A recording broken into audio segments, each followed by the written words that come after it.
livro de Atos dos Apóstolos, capítulo 17, e o versículo de número 15. Amém? 17? Isso. Atos dos Apóstolos, capítulo 17, o versículo 15 e o versículo 16.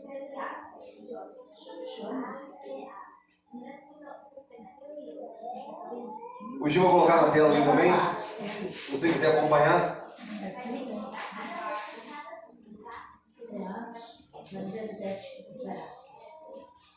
Isso. Fica depois de João. Amém? Mas podem acompanhar também aqui, ó. Na tela aqui que o Gil vai abrir.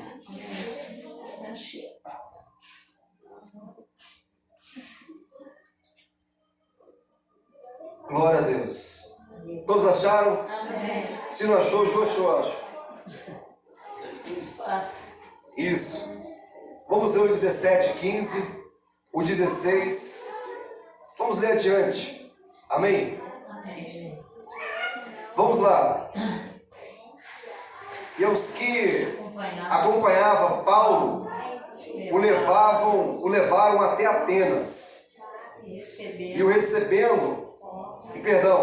recebendo ordem para que Silas e Timóteo fossem ter com ele o mais depressa possível, partiram. E enquanto Paulo os esperava em Atenas, o seu espírito se comovia em si mesmo, vendo a cidade tão entregue à idolatria, de sorte que disputava na sinagoga com os judeus e religiosos, e todos os dias na praça com os que se apresentavam. E alguns dos filósofos, epicureus e estoicos contendiam com ele. Uns diziam: o que quer dizer este paroleiro?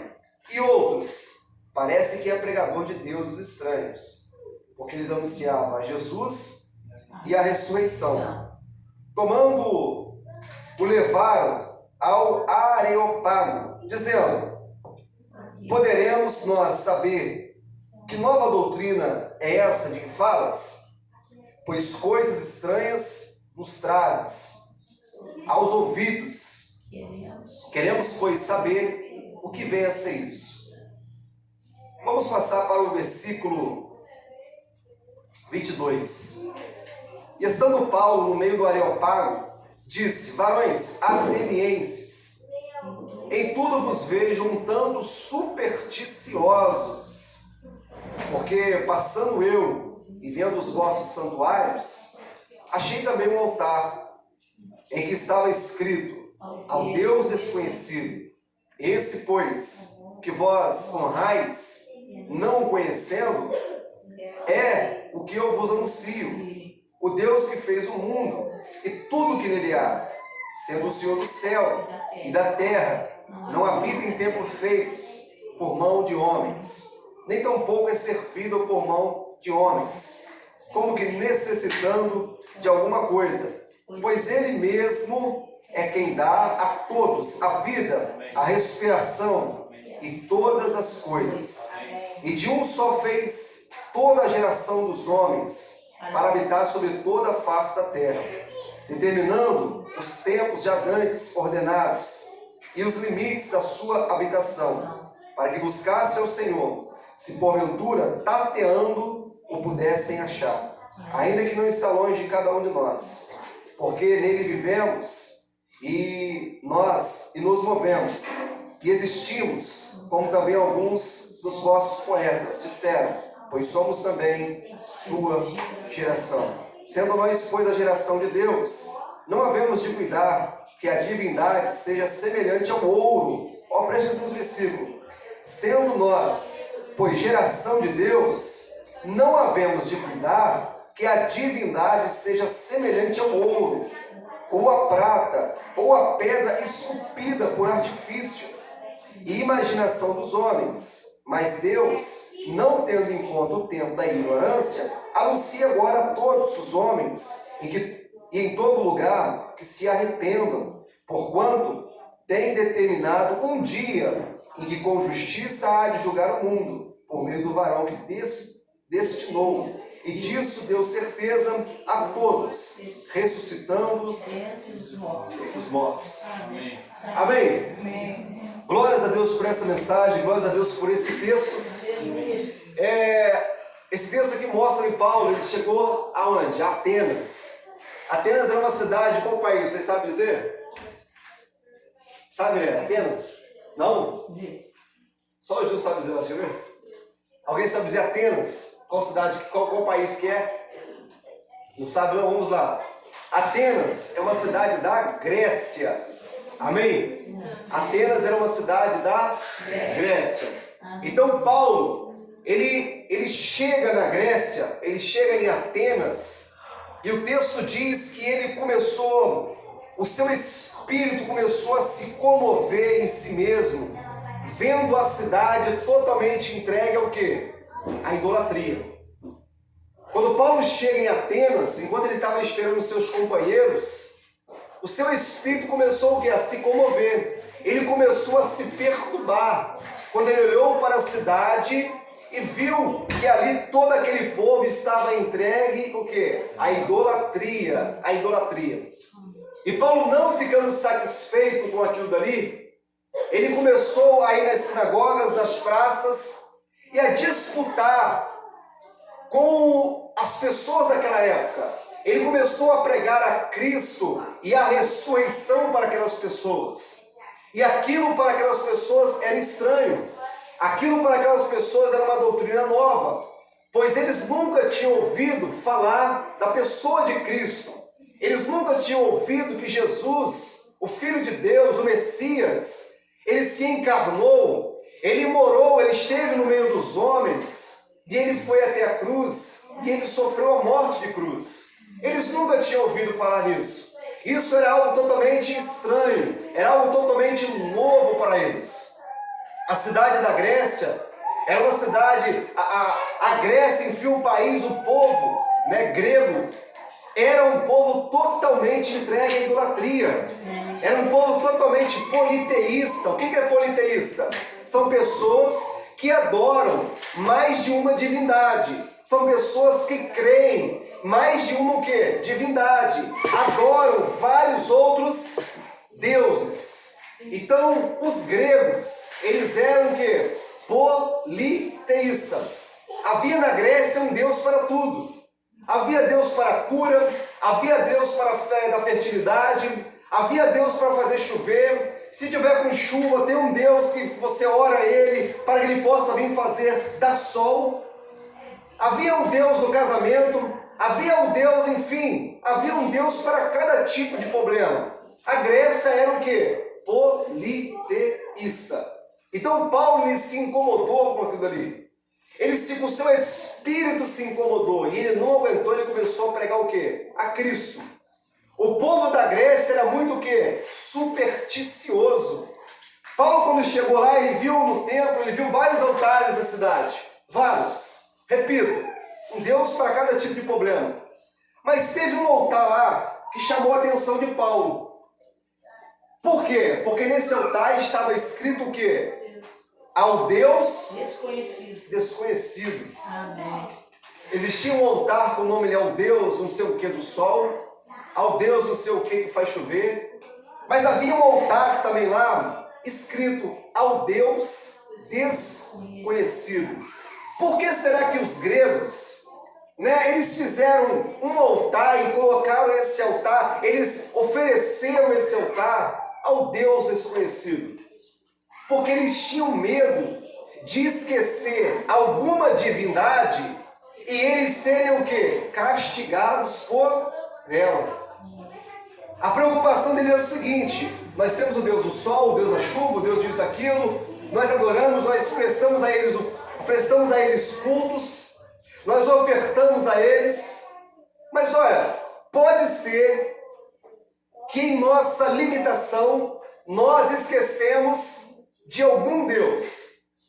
Então, para que nós não possamos ser castigados por esse Deus, vamos fazer um altar ao Deus desconhecido. E assim esse Deus que nós esquecemos vai entender que na verdade nós não esquecemos Ele. Nós apenas não conhecemos a Ele. Então está aqui o quê? Um altar ao Deus desconhecido. Então era um povo totalmente supersticioso. E o que é superstição? Superstição é uma crença em algo que não tem uma base, é uma base racional. É uma crença em algo que não é racional. Exemplo, hoje em dia no Brasil existem várias superstições. Várias superstições. Quem aqui já ouviu falar que se deixar um chinelo virado, de cabeça para baixo, a mãe morre? Já ouviram falar? Eu espero que vocês não creem nisso. Quem aqui já ouviu falar?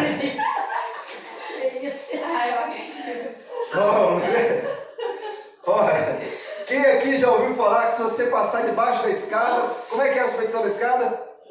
Tem 7 anos de azar. Tem 7 anos de azar. Tem 7 anos de azar. Quem aqui já ouviu falar que se você entrar com guarda-chuva dentro de casa, acontece o que mesmo? Tem essa que eu esqueci. Alguém da família morre? Olha só, superstição. Vamos lá.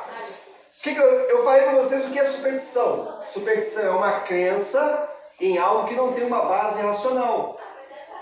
Como é que surge? Eu fiquei imaginando como é que surge, sabe? Uma superstição. Vamos lá. Respeitando a todos, né? Eu respeito quem crê nisso. Mas vamos lá, eu imagino como é que surgem algumas superstições. Vamos lá. Qual é a cor do seu chinelo, Mirelle? Você tem um chinelo qual cor? Azul. Azul, vamos lá. Aí a Mirelle, um dia, tá bem toda alegre, toda assim, leve, passeando na rua, cantando, alegre. Daqui a pouco ela topa o seu dedão numa pedra. E ela machuca o seu dedão, a unha inflama, cai. E naquele dia ela tá com qual chinelo? O chinelo azul que ela tem. Então, a Mirielle, que topou o dedão, quando ela topou o dedão, ela estava com o chinelo azul, ela vai falar o seguinte, ela vai se irar com aquilo dali, vai olhar para dela, já sente quem é a culpa. É o chinelo azul. Não é verdade? Aí vamos melhor, vamos mudar aqui. Ela deu um tropicão com o chinelo azul, no dedo ali com o chinelo azul, uma vez. Aí deu outra vez. Ela vai, pronto, já descobriu onde é o problema. O problema está o quê? No chinelo azul. Aí a Mirelle, supomos que a Mirelle já é casada, já tem uns 10 filhos, igual na época os antepassados nossos tinham, né? Da onde veio as superstições, da onde se criaram a maioria das superstições que hoje nós conhecemos. Supomos que a Mirelle é casada, tem uns 10 filhos. E ela fala, meu filho, já sei, vocês não podem usar mais chinelo azul, porque toda vez que eu usei chinelo azul, eu trupiquei, né, o meu dedão no chão e me machuquei. Criou-se assim o quê? Uma superstição. Ou seja, agora já não pode mais usar chinelo azul, porque o chinelo azul lhe dá o quê? Dá azar. Agora não pode mais passar debaixo da escada, porque se passar debaixo da escada acontece o quê? 7 anos de azar. Alguém um dia, irmãos, passou debaixo de uma escada e aconteceu alguma coisa. E aquela pessoa atribuiu aquele azar, aquele acontecimento ao passar debaixo da escada. A mãe de alguém um dia morreu. E quando a primeira coisa que ele olhou para o chão, ele viu foi um chinelo virado de cabeça para baixo. E ele falou, ó, minha mãe morreu porque o chinelo está de cabeça para baixo. Quando morre alguém, vocês já ouviram falar as pessoas dizendo o seguinte, olha, sempre que vai morrer alguém, passa um passarinho tal lá e ele canta. Isso daí é superstição, né? Fala que o passarinho tá cantando. Isso é o quê? Alguém vai morrer. É superstição, isso é superstição. É uma crença que não tem base o quê? Na razão. Amém? Alguém criou isso aí. Alguém criou. Amém? Eu me lembro que antigamente eu tinha essa, quando eu era pequeno. Ah, eu vou jogar bola hoje com a pulseirinha verde, porque a pulseirinha verde me dá sorte. Ah, eu vou bater tampão com a pulseira tal, com o chinelo tal, porque me dá sorte. Isso tudo é o quê? É superstição. Não tem uma prova científica que isso é verdade. Exemplo, eu posso ali, eu que não creio, eu posso passar a noite toda ali, pegar os meus chinelos, os meus sapatos, pegar a minha blusa, enfim, deixar de cabeça para baixo sapato, tênis, chinelo, pegar minha blusa e deixar do lado avesso, que no outro dia a minha mãe não vai morrer, não vai acontecer nada disso. Amém? Isso é o quê? Superstição. Nós devemos o quê? Respeitar a crença das pessoas, mas eu quero dizer que não tem uma comprovação científica que isso é o quê? Verdadeiro. É apenas uma superstição. E nós devemos respeitar. Devemos o quê? Respeitar. Então vamos lá.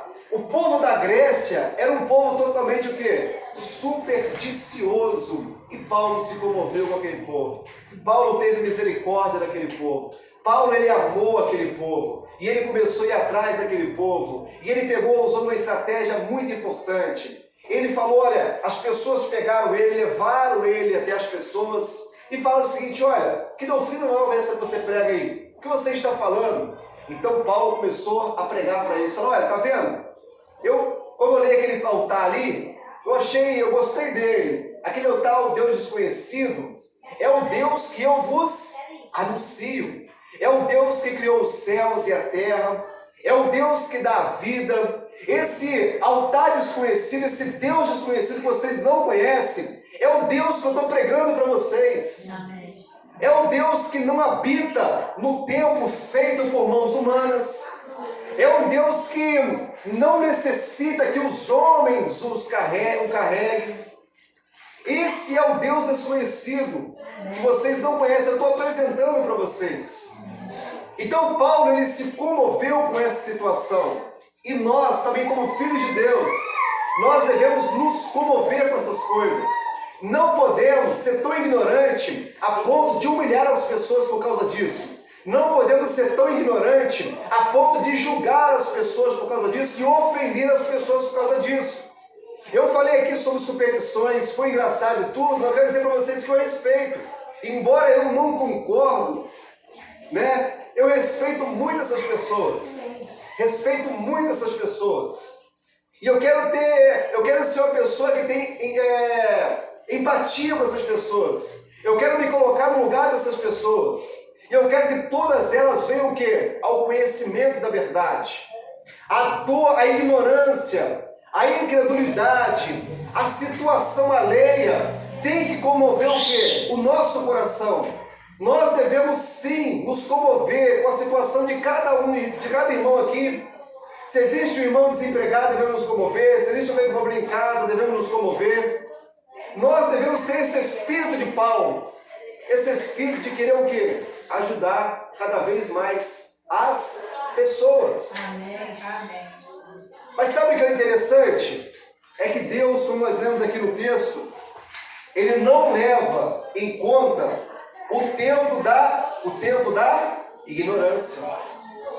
Deus não leva em conta o tempo da ignorância. Ou seja, os gregos estavam adorando outras divindades, fizeram para si deuses e adoravam esses deuses. Mas Paulo está falando, olha, Deus não leva em consideração o tempo da ignorância, mas Ele convida a todos os homens ao arrependimento. Então todos os homens que estão presos em superstições, em idolatria, Deus não leva esse tempo, Deus não considera esse tempo. Mas se eles ouvirem a palavra de Deus, se eles ouvirem o evangelho verdadeiro, agora eles já deixam de ser ignorantes. E se eles não se arrependerem, eles se tornam o quê? Culpados. Eles se tornam culpados. Então Paulo teve compaixão desse povo e pregou a Cristo. E eu achei interessante o versículo 29 que diz: sendo nós, pois, geração de Deus, não havemos de cuidar que a divindade seja semelhante ao ouro. Olha só, Sendo nós geração de Deus, havemos de cuidar que a divindade não seja semelhante ao quê? Ao ouro, à prata ou à pedra esculpida por artifício. Artifício é um homem que faz as imagens, que ele forma, né? Ali ele vai desenhando a imagem, vai esculpindo a imagem até ela ter uma forma de algo. Amém? Ele desenha ela, ele enfeita ela. Amém. Então, nós não podemos cuidar que a divindade seja isso. O nosso Deus, ele não é ouro, o nosso Deus não é prata, o nosso Deus não é pedras preciosas. E o nosso Deus não foi criado por mãos humanas. Não foi criado por mãos humanas. Mas o nosso Deus, ele é invisível, ele é real, ele criou todos nós, ele cuida de nós, ele sustenta a nossa vida, ele é o autor e consumador da nossa fé, ele dá a vida a quem ele quer dar, ele tira a vida de quem ele quer tirar. Esse é o único Deus, é o único Deus verdadeiro, e é Jesus Cristo, ao seu Filho, ao qual ele enviaste. A esse nós devemos nos prostrar, a esse nós devemos levar o que? As nossas petições. A esse Deus nós devemos levar a nossa adoração, a nossa oferta. A esse Deus devemos levar o nosso coração. O resto, com todo respeito à crença das pessoas, a qualquer outra religião, não passa de obra da mão dos homens. Obra da mão dos homens. Amém? Que Deus venha nos abençoar nessa noite. Receba essa palavra, tenha ela em teu coração. Amém? Amados, é muito mais fácil nós crermos em vários deuses, em várias crenças, do que crer naquilo que a Bíblia diz para nós em um só Deus e um só Senhor, que é Cristo Jesus. É muito mais fácil, porque muitas doutrinas de religiões são confortáveis para nós. Eu vou dar exemplo aqui do Espiritismo, com todo respeito aos espíritas. Mas o que pregam os espíritas? Os espíritas pregam que se você morrer aqui hoje, você for uma pessoa boa, né? Você depois vai se reencarnar numa outra pessoa, você vai ter uma vida boa. Se você for uma pessoa ruim, na sua outra vida, você vai se encarnar numa vida, talvez, não sei como é que a gente direito, parece que você vai vir como um cachorro, um animal, não sei. É um trem assim, mais ou menos. Ou você vai vir uma vida de uma pessoa muito pobre, miserável, tu vai passar muita dificuldade. É mais ou menos isso. Então a pessoa vai o quê? Vai se reencarnando, até ela ir pagando pelos seus pecados, até ela achar o quê? A perfeição. É mais ou menos isso que eles pregam. Essa doutrina, com todo respeito a eles, ela é muito confortável. É muito confortável. Por quê? Vamos lá. Eu posso levar, então, a vida que eu quiser aqui hoje, que lá na frente, na minha outra vida, eu vou ter mais oportunidades. É confortável, não é? Eu não preciso valorizar a única oportunidade dessa vida. Eu posso viver uma vida qualquer, fazer o que eu quiser, que na outra vida eu vou ter outra oportunidade. Não importa se eu vou vir numa família de miséria, não importa se eu vou vir aleijado, mas eu vou ter uma oportunidade de me redimir. E por aí vai. Então isso é muito confortável para as pessoas. É muito confortável para as pessoas. É muito confortável. Mas agora crer, valorizar que nós só temos uma oportunidade, uma vida e uma oportunidade é mais difícil. Não é verdade? Mas essa é a verdade que a Bíblia fala para nós. A Bíblia fala, se não estou enganado, Hebreus capítulo 9, versículo 27 fala: ao homem está ordenado a morrer uma única vez e depois ir ao juízo. Não fala que o homem morre e ele volta. Morre e ele volta até ele achar a perfeição. Se isso for uma verdade, eu estou buscando um homem perfeito até hoje. Amém? Porque os homens, a criação, já tem milhares e milhares de anos. Cadê o homem perfeito? Eu só conheci, assim, pela Bíblia, que é Jesus. Ele é perfeito, ele foi sem pecado.